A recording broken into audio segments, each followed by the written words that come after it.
Okay. So we are starting with ESGPro CFA ESG certification prep program, chapter number 3. A very critical chapter because the weightage and numbers of question which will come in exam, specifically CFA certification exam, will be very high numbers. We have already discussed the percentage allocation, right? Which is there in the video 1 of our discussion. Now, why this chapter is critical? First of all, there are 11 learning outcomes. So chapter expects from you that you will learn, 11 different concepts, which, for example, let's take one, each of them quickly. You need to, after learning this complete module, you should be able to understand the key concepts, which half of you definitely understand because we have covered the climate change. But what we have not covered in detail is climate mitigation and adoption, how these two work and what kind of relationship they carry to create resilience measure for any company. So we say, right, that companies should be resilient to climate change. So how to do that? There are two processes, mitigation and adoption. You need to explain that concept. Second learning outcome from this chapter will be that you need to understand key concept relating to natural resource uses. For example, land, marine, water, waste, pollution, biodiversity, and circular economy. So there are another 5 critical concepts which you need to understand and able to explain it. Then this chapter also expect you to explain systematic relationship between business activity, environmental issue, including climate risk, okay, and natural resource dependency and depletion. That is going down, right? Along with operational management and supply chain transparency. How to bring this all together, that concept you should be able to explain. Of course, this I will cover in next session, not in this session for sure. Today we will restrict ourselves to first two session, a learning outcome. Very critical one, and it requires a lot of detail. So that is why I'm going to limit myself. Otherwise, I can cover all of them. But you need to understand as well. That's why I'm going slow. Then comes the assessing systematic relationship. So first you have to understand the relationship and able to explain those business activity versus all the environmental, climate risk, natural resource depletion, etc. together. And also you should be able to assess that relationship, that my company, how it is relating to climate risk and which part of climate risk. For example, mega trends, right? We discussed about several environmental factor mega trends. So you should be able to link those mega trends to your company. And here, Anchika, if you want, you can publish a blog on it, taking one of the case study, and you can do that. That how a company like this, or take as assumed company and describe it about it. Climate Right. policies, how those climate policies are impacting that company in which way. To that systematic relationship, also you should be able to assess and understand and explain. Then comes the describing and explaining key methods of carbon pricing. So we'll cover at least 2, 3 slides on carbon pricing, that how and how it works out and what is exactly is carbon pricing. So we'll try to cover again for few of you. Of course, we have gone through in the GHG protocol. Then comes the material impact of the environmental issue on investment opportunity. So materiality test or assessment we will try to learn here, specifically with the environmental part. Then comes the identifying approaches for environmental analysis, including company, project, sector. Those approaches also you should be able to identify. So if we give you 10 options, you should be able to say this particular approach helps me to identify investment opportunity. Then comes the role of climate scenario analysis in environmental and financial risk assessment. Always remember, whenever I will talk going forward about scenario, it means that several factors are going against or for the company. So risk or opportunity, whichever part we are talking, we need to be very specific about it. Then comes the explaining the role of climate scenario and describing and explaining key methodology related to biodiversity valuation, risk management, and integration of the same. So that has to be in interconnectedness of environmental factors and biodiversity valuation and risk management need to be learned. And finally, these two are very briefly covered even in the book, but you need to understand that how to apply that material environmental factors to your model. Of course, in detail, we will cover in chapter number 8 and 9, right? When we will start working on valuation part, analysis part. And finally, you should be able to explain that how companies and investment industry can benefit from climate change. Okay, environmental opportunity, including circular economy, clean technology, green and ESG related project, including blue economy. So we'll learn about that water economy, which is called blue economy. Now, let me showcase to you what all this chapter covers through mind map. Of course, this mind map will be provided to you, but how to read it, I'm going to explain right away. So environmental factor investment starts with, they have approximately 8 different stems, right? Which starts with the key concept like climate change, etc. Now, if you see those key concepts, it Can you covers zoom it? climate change and it covers natural resource use. Are you able to see it? Can you zoom it a little bit? Okay. Yeah. Okay, fair. So key concepts are two major key concepts we are going to learn right away is climate change and natural resource use. Now, climate change, if you see, there are three major stuff which we need to understand and explain, which is mitigation, adoption, and resilience. Now, once you are able to do, then also we need to learn natural resource use. Natural resource use, of course, it depends on the land and marine, water, which is blue economy, waste and pollution, which is critical for circular economy. So this and this is together, and then biodiversity. This part will showcase to you how natural resource use, which is covered under Stockholm graph. If anybody knows about the Stockholm planetary pressures which are getting created, and it represents from that graph. That graph I'm going to show you case to you very soon. That shows that how our natural resources are strained because of environmental factor or because the climate is going against us, right? So this is first part, which is key concept, right? Once key concept is understood, then we will go and understand about, okay, it's a challenge. Okay.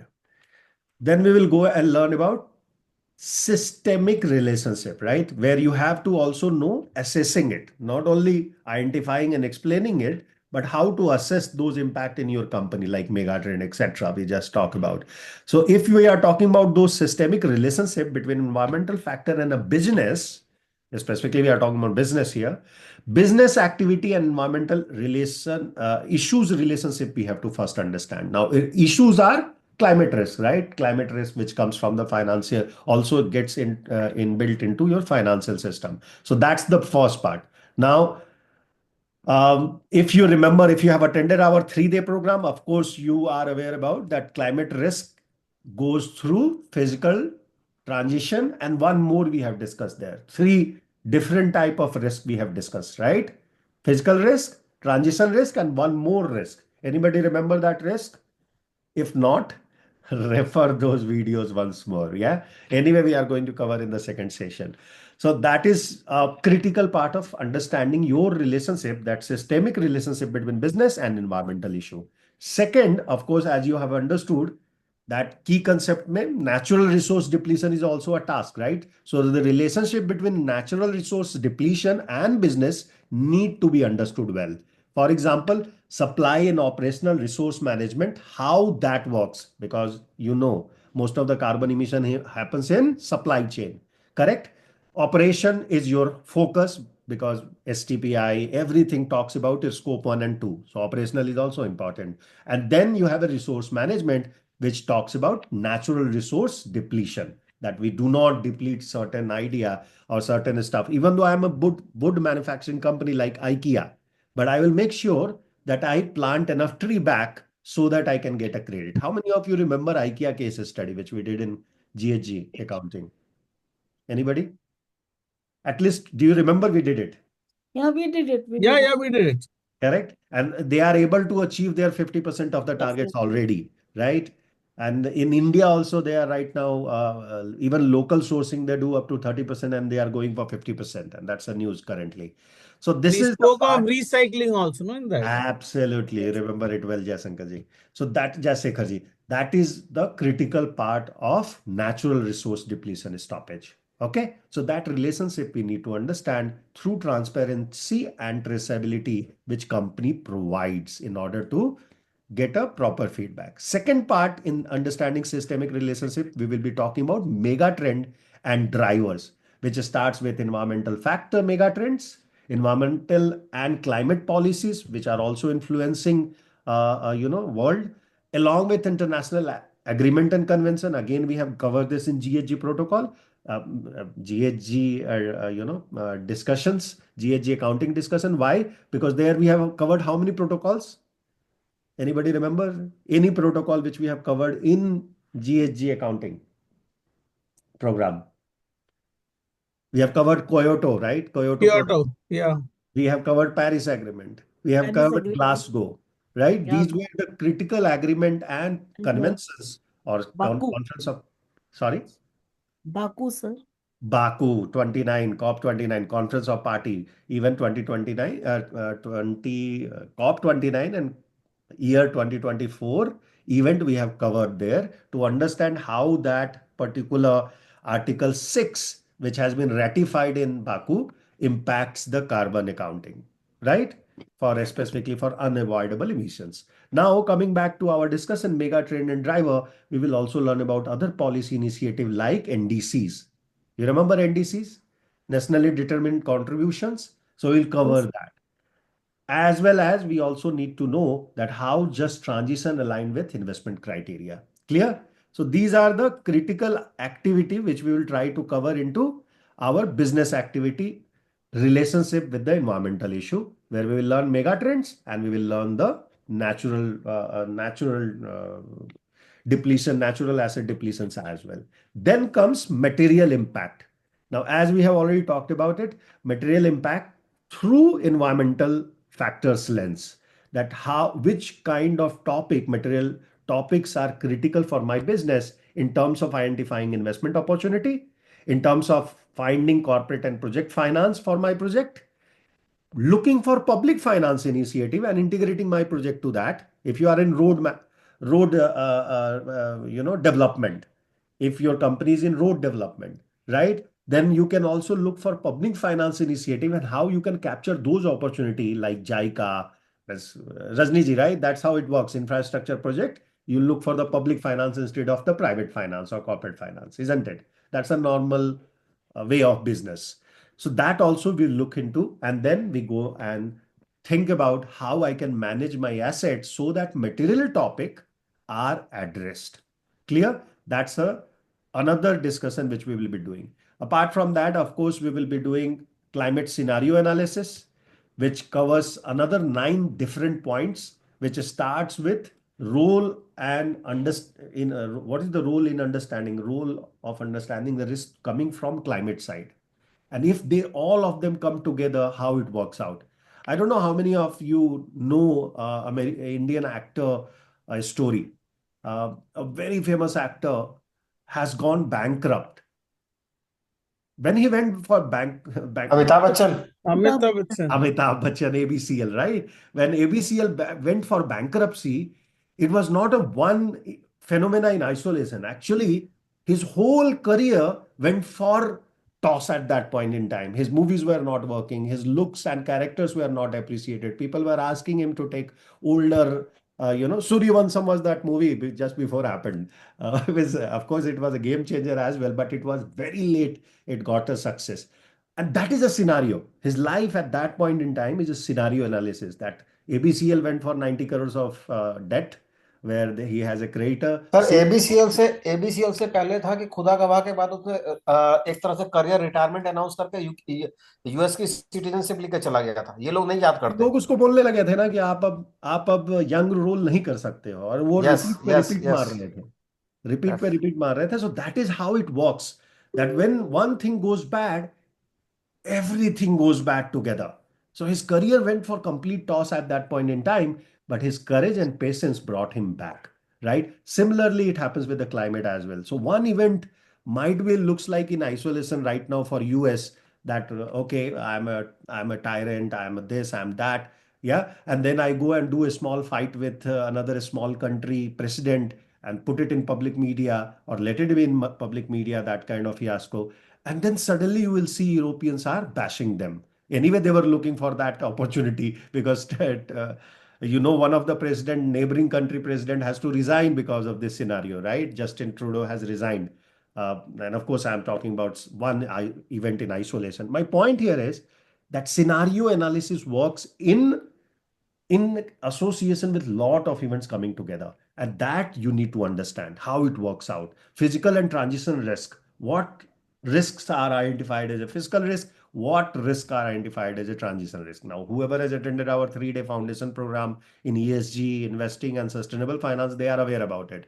But if you are not, don't worry, we will cover it here.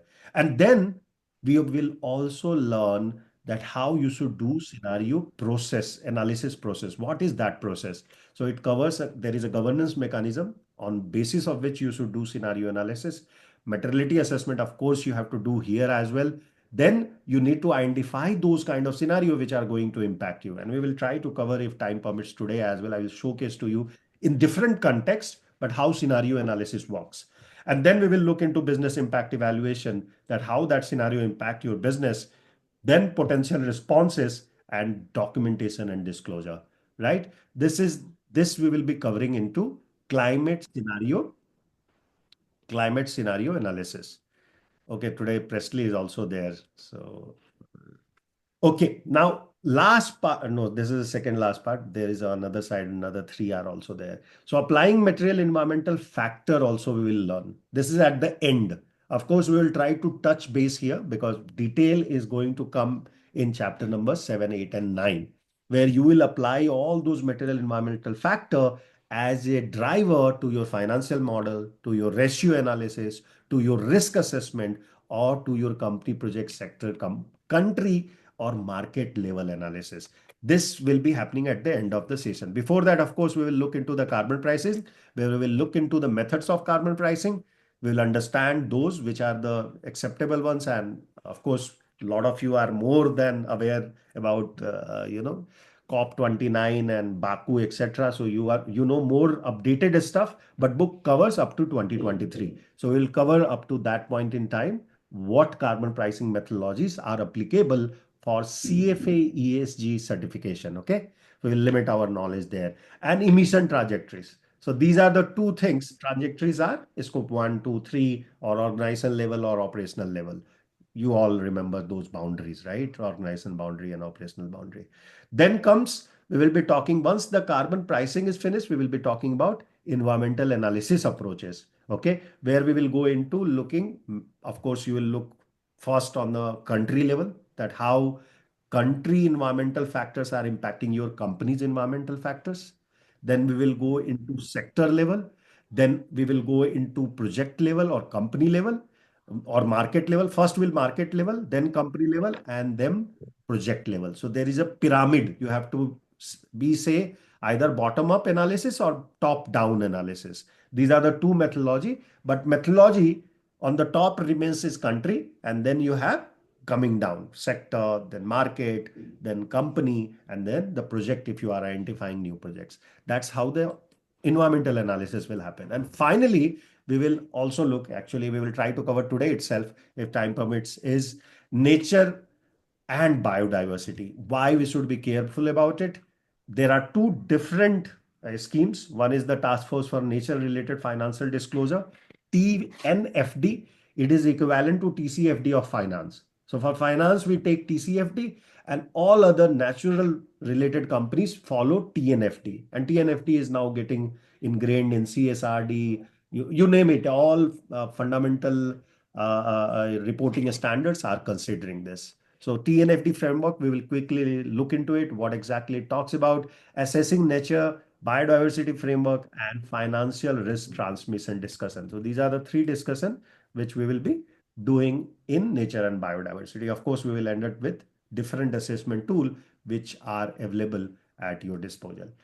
This particular graph will be provided to you.